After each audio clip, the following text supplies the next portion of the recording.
Hello students, एवियर knowledge channel में आप लोगों का फिर से स्वागत है। जैसा कि आप लोगों ने हमारी पिछली वीडियो क्लासेस देखी होगी, हम सी लैंग्वेज के ऊपर प्रोग्रामिंग सीख रहे हैं। आज का हमारा टॉपिक होगा सी लैंग्वेज में बहुत ही इंटरेस्टिंग सा, मैं आपको एक छोटा सा प्रोग्राम समझाने जा रहा हूं जिसे हम कहते हैं स्वैपिंग। देखिए, स्वैपिंग एक बहुत ही शानदार प्रोग्राम है, थोड़ा मैथमेटिकल कैलकुलेशन से रिलेटेड टाइप का प्रोग्राम है। कुछ जैसा कि हम लोग जानते हैं कि कंप्यूटर में प्रोग्रामिंग करने के लिए हम लोगों को थोड़ा सा मैथ्स का नॉलेज भी सॉलिड होना चाहिए, यानी ऐसा कह दो कि आपको थोड़ी मैथ्स की नॉलेज थोड़ी अच्छी होनी चाहिए, जिससे आप थोड़े प्रोग्राम्स के ऊपर अपने लॉजिक लगा सके। तो चलिए, आज इसी चीज़ से रिलेटेड हम एक सी लैंग्वेज में एक प्रोग्राम बनाने जा रहे हैं। मैं आपके सामने एक कंप्लीट प्रोग्राम बनाऊंगा, इवन उसको रन करा के आपको कंपाइल करा के बोर्ड पे समझाऊंगा कि किस तरह से हम एक छोटा सा प्रोग्राम, स्वैपिंग टाइप का प्रोग्राम हम इसमें बना सकते हैं। यहाँ पर बात एक सिंपल स्वैपिंग प्रोग्राम बनाने की नहीं है। स्वैपिंग जैसे और भी हजारों लाखों प्रोग्राम्स होते हैं, वहां पर आपको कुछ आइडियाज मिल जाएंगे कि जैसे हमने यहाँ पे एक प्रोग्राम बनाया तो हम उस तरीके के और कितने सारे प्रोग्राम्स में अपना लॉजिक लगा सकते हैं। तो चलिए शुरू करते हैं आज हम इस प्रोग्राम को। उसके लिए सबसे पहले, जैसे कि हम अब तक बनाते आए हैं, हमें हेडर फाइल की जरूरत होती है, जो कि हमारी होती है हैश इंक्लूड, यहाँ पे stdio.h। फिर उसके बाद हमने दूसरी हेडर फाइल इंक्लूड करा दी हमारी हैश इंक्लूड conio.h। फिर उसके बाद हम लोग बनाते हैं हमारा यहाँ पे void main function, and then उस फंक्शन को बनाने के बाद अब हमारा यहाँ पे काम है स्वैपिंग प्रोग्राम। तो स्वैपिंग प्रोग्राम को बनाने से पहले मैं आपको समझा देता हूँ कि स्वैपिंग होती क्या है। देखिए, बहुत सिंपल सी बात है। स्वैपिंग का मतलब होता है कि अगर हमारे पास कोई भी दो कंटेनर है तो उन कंटेनर के अंदर जो कुछ भी है उनको आपस में एक दूसरे से एक्सचेंज कर देना ही क्या कहलाती है, आपकी स्वैपिंग कहलाती है। जैसे मान लीजिए कि मेरे पास कोई गिलास ए है और यहाँ पर एक गिलास बी है, तो इस ए के अंदर जितना भी कंटेन किया हुआ है लिक्विड, वो सारा मैं बी में दे दूँ और बी का किस में दे दूँ, ए में दे दूँ। तो इस काम को करने के लिए थोड़ा सा कॉम्प्लिकेशन हमारे पास यहाँ पे ये आने वाला है कि अगर मैं ऐसा करूँ तो क्या पॉसिबल है एक रियल लाइफ में, क्या हम इस काम को विद 2 ग्लास कर सकते हैं? ऐसा पॉसिबल नहीं है। उसके लिए हमें क्या करना होगा, एक तीसरी ग्लास की रिक्वायरमेंट पड़ती है। उस तीसरी ग्लास के अंदर हम किसी भी एक गिलास का पानी क्या करेंगे, यहाँ पे खाली करेंगे।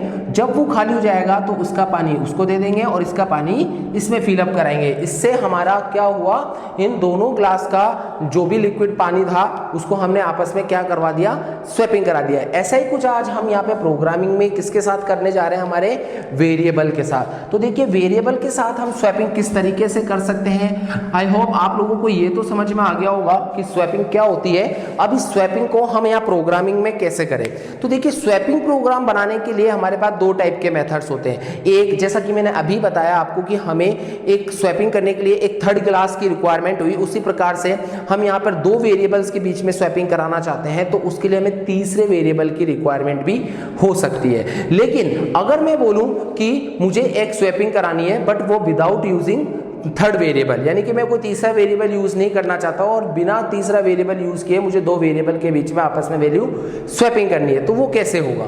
तो चलिए मैं आपको दोनों ही तरीके से बताता हूँ। सबसे पहले बात करते हैं थर्ड वेरिएबल के साथ। तो थर्ड वेरिएबल के साथ जब बनाते हो तो आप सबको सबसे पहले अपने यहाँ पे 3 वेरिएबल क्या करने होंगे, यूज करने होंगे। जैसे कि मैंने अपने 3 वेरिएबल यूज कर दिए, ए, बी एंड सी। अब जैसा कि हम जानते हैं कि ए और बी में मुझे क्या लेना है, यहाँ पे यूजर से वैल्यू लेनी होगी, बिकॉज जब तक आप यूजर से वैल्यू नहीं लोगे तो वो आपके वेरिएबल में कोई वैल्यू पुटअप नहीं होगी। या तो आप खुद इनिशियलाइज करोगे इसे या आप यूजर से लोगे। इन सब टॉपिक्स के ऊपर मेरी पिछली वीडियो क्लासेस में मैं बहुत अच्छे से डिटेल में आप लोगों को बता चुका हूं।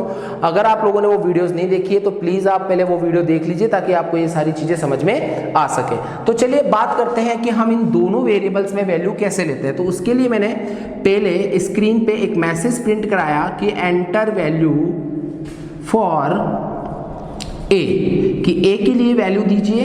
जैसे ही यूजर इस मैसेज को पढ़ता है तो वो वैल्यू पुटअप कराएगा और वो वैल्यू मैंने ए के अंदर पास करवा दी कुछ इस तरीके के फॉर्मेट में। मैंने प्रिंटफ और स्कैनफ के ऊपर भी पिछली वीडियो क्लासेस में बता रखा है।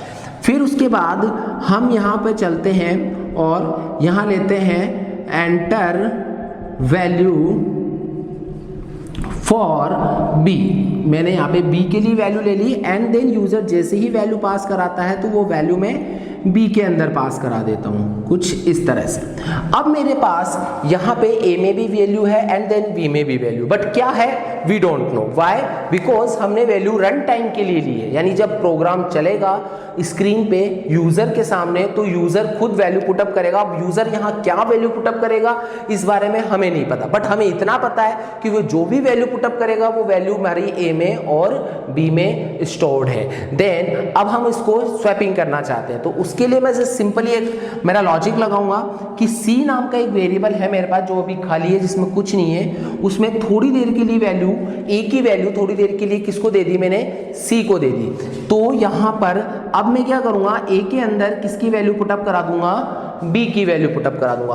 तो अब बी के अंदर मैं किसकी वैल्यू पुटअप करा दूंगा, सी की वैल्यू पुटअप करा दूंगा। अगर मैं इस प्रोग्राम को ध्यान से देखूं तो चलिए हम इसको थोड़ा सा कंपाइल करते हैं। जैसा कि हम जानते हैं कि कंप्यूटर प्रोग्राम को कैसे कंपाइल करता है, कंप्यूटर प्रोग्राम को हमेशा टॉप टू बॉटम कंपाइल करता है। तो सबसे पहले वो ऊपर से आता हुआ आपके वॉइड मेन में जाएगा, यहाँ पर वो देखेगा कि आपने कितने मेमोरी बना रखी है, 3, तो वो आपको यहाँ पे कितनी मेमोरी अलॉट करा देगा, 3 मेमोरी ए बी एंड सी हमारी मशीन में। एंड देन आपने ये ध्यान दे कि यहाँ पे मैं आपको क्लियरली समझा देता हूँ कि ये काम हमारे मशीन के अंदर हो रहा है एंड देन ये वाला काम हमारी स्क्रीन के आउटपुट स्क्रीन पे हो रहा है। इस तरह से दोनों काम मैं आपको कंपाइल करके दिखाता हूँ। देखिए सबसे पहले कंपाइलर ने इस चीज को पढ़ा तो ये काम हमारी मेमोरी का था, तो उसने 3 मेमोरी क्रिएट करी हमारे लिए। फिर प्रिंटफ को कंपाइलर स्क्रीन पे ले जाके दिखाता है जो कि कुछ इस तरह से आपके पास मैसेज शो हो जाएगा यहाँ। अब जैसे मैसेज शो होता है तो यूजर मान लीजिए, चलिए आप हम ही इसका यूजर बन जाते हैं, तो मैंने यहाँ पे एक वैल्यू पुटअप कर दी 10 और एंटर कर दिया। तो जैसे आप यहाँ पे 10 एंटर करते हो तो स्कैनफ इस वैल्यू को उठा के कहाँ पुटअप कर रहा है, ए में, तो यहाँ आपकी ए में यानी आपकी मेमोरी में 10 आ गया। एंड देन वो थर्ड लाइन को पढ़ेगा तो फिर वो इसको स्क्रीन पे ले जाएगा और फिर वो आपसे दोबारा वैल्यू पुटअप करवाएगा। अब अगर आपने सपोज करो मैंने यहाँ वैल्यू पुटअप कर दी 20, देन जैसे मैंने एंटर करा तो स्कैनफ फिर इस वैल्यू को उठाएगा और कहाँ पुट कर देगा, बी की मेमोरी में। अब मेरे पास ए में भी वैल्यू है देन बी में भी वैल्यू है। अब मैं इन दोनों ही वैल्यूज को आपस में स्वैप कराना चाहता हूँ, तो ये वाला जो कोड या फिर ये जो लॉजिक मैंने यहाँ लगाया है ये स्वैपिंग का लॉजिक है। यहाँ ध्यान से देखिए मैंने ए का मान किसको पुट करा दिया, सी को, तो यानी कि सी में भी ए का मान सी में गया, तो यानी सी में कितना आ गया मेरे पास, 10 आ गया। अब मैंने क्या करा, बी का मान किसको दे दिया, ए को, तो यहाँ पे क्या हुआ, इस b का मान जो कि 20 है वो किसको दिया, a को, तो यहाँ पर समझने वाली बात है कि ये 20 यहाँ आ जाएगा और यहाँ से 10 रिप्लेस हो जाएगा। अब b का मान मैंने किसको दे, c का मान किसको दे दिया मैंने, b को, क्योंकि c के अंदर मैंने किसका मान रखा था मेरे a का, तो c का मान मैंने दे दिया b को, तो c में कितना है मेरे पास 10, वो आ जाएगा मेरे b में, तो यहाँ पे आ गया 10। तो देख लीजिए ये दोनों वैल्यूज आपस में स्वैप हो चुकी है। पहले मेरे पास a में 10 था, यहाँ पे देखिए a में 10 था और b में 20 था। अब क्या हुआ, यहाँ पे a में 20 हो गया एंड देन b में 10 हो गया।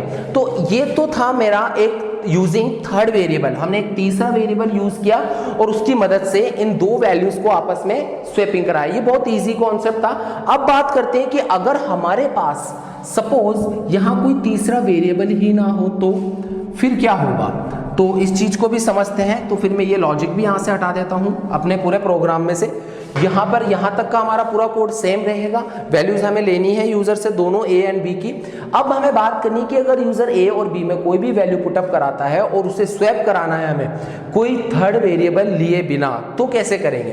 तो देखिए बिल्कुल सिंपल है, मैंने यहाँ पर दो वेरिएबल बनाए a और b, और जैसे ये प्रोग्राम का कोड चलता है तो यूजर यहाँ वैल्यू पुटअप करता है, तो हम मान लेते हैं यहाँ पर 10 आ जाता है a में और यहाँ पे 20 आ जाता है। तो अब हम चाहते हैं कि ये किस तरह से स्वैप होता है, तो मैं उसके लिए आपको अलग से इनकी मेमोरी दिखा देता हूँ। यहाँ पर a है और यहाँ पर मेरे पास देन b है। अब देखते हैं ये किस तरह से यहाँ पे आपस में इंटरचेंज होंगे विदाउट यूजिंग थर्ड वेरिएबल। तो उसके लिए क्या करना है, थोड़ा सा हमें मैथमेटिकली कैलकुलेशन करनी पड़ेगी। इसीलिए मैं आपको कह रहा था कि यहाँ पर प्रोग्रामिंग में सबसे ज़्यादा इंपॉर्टेंट यह है कि अगर आप अपने लॉजिक बिल्ड करना चाहते हैं, एक प्रोग्रामिंग में बहुत अच्छे अच्छे लॉजिक लगाना चाहते हैं, तो उसके लिए आपके थोड़ी मैथ्स सब्जेक्ट स्ट्रॉन्ग होना चाहिए। तो चलिए बात करते हैं अब इसको किस तरह से स्वैप करेंगे। तो देखिए मैंने एक छोटा सा लॉजिक क्या लगाया, मैंने क्या किया, a के अंदर a प्लस b करा दिया। अभी के लिए देखिए फिर मैं समझाता हूं ये कैसे हो रहा है। फिर मैंने क्या किया, यहाँ पे b is equal to a minus B करा दिया। देन फिर मैंने क्या किया, a is equal to again a is equal to a minus B करा दिया। अब आप सोच रहे होंगे कि ये क्या लॉजिक लगाया हमने कि इस 3 लॉजिक से ये किस तरह से स्वैपिंग होगी। तो चलिए अब इस चीज़ को समझने की कोशिश करते हैं। यहाँ पे ध्यान से देखिए, हमारे पास a में कितना मान है 10 और b में कितना मान है 20। हमने कंप्यूटर को इंस्ट्रक्शन दिया कि भाई आप अभी के लिए दोनों मान को जोड़ दीजिए। तो 10 प्लस 20 तो 30। a में अभी मेरे पास नया मान क्या आ गया, 30 आ गया। एंड देन अब ये नीचे वाली लाइन पे जाएगा, तो नीचे वाली लाइन में आप यहाँ देखेंगे a माइनस बी। तो अभी a में, अब आपके a में ये वाला मान नहीं है, आपके a में मान अपडेट हो चुका है जो कि है 30। तो a में कितना है 30 माइनस बी, b में कितना है आपका पुराना मान 20। तो 30 माइनस 20 कितना हुआ 10। तो अब आपके b में भी नया मान क्या आ गया, 10 आ गया। Is that clear. अब तीसरी वैल्यू पे जब ये जाएगा तो अगेन आपने इससे बोला a माइनस बी। तो अभी a में कितना है नया मान 30 एंड देन b में आपके पास नया मान कितना है 10। तो मैंने 30 माइनस 10 किया तो कितना आंसर आता है 20। वो 20 किस में जा रहा है, a में। तो यानी कि अब इस a के अंदर ये वाली वैल्यू भी रिप्लेस होके क्या हो जाएगी 20। तो आपने देखा कि जब हमने वैल्यू इंसर्ट कराई थी तो 10 एंड 20 थी। आफ्टर एग्जीक्यूटिंग दिस 3 लाइंस अब हमारी वैल्यू हो गई 20 एंड 10। तो ये था हमारा स्वैपिंग का program without using third variable. I hope आप लोगों को ये चीज़ समझ में आई होगी कि स्वैपिंग क्या होता है और ये स्वैपिंग में क्या लॉजिक लगाया जा सकता है। आज हमने इस प्रोग्राम को समझाने का हमारा एक टारगेट था कि आपको पता चले कि सी लैंग्वेज में हम अपने लॉजिक्स के थ्रू किसी भी तरीके की कैलकुलेशंस करवा सकते हैं इजी वे में। इस तरह से हम कोई स्वैपिंग नहीं, ऐसे बहुत सारे टाइप्स के हमारे मैथ्स में कुछ फॉर्मूलाज या कॉन्सेप्ट्स होते हैं जिनके हम आसानी से प्रोग्राम बना सकते हैं और बहुत अच्छी कैलकुलेशन फास्टली कर सकते हैं with the help of C language. तो उम्मीद करता हूं आप लोगों को ये वीडियो बहुत पसंद आया होगा। अगर वीडियो पसंद आया तो प्लीज वीडियो को लाइक करना मत भूलिए और अगर आप चैनल पे नए हैं तो प्लीज चैनल को सब्सक्राइब कीजिए। यहां आपको हर टॉपिक के लिए वीडियो टाइम टू टाइम मिलते रहेंगे। नोटिफिकेशन पाने के लिए चैनल को अभी सब्सक्राइब कीजिए और बेल आइकन पे क्लिक कीजिए। Thank you.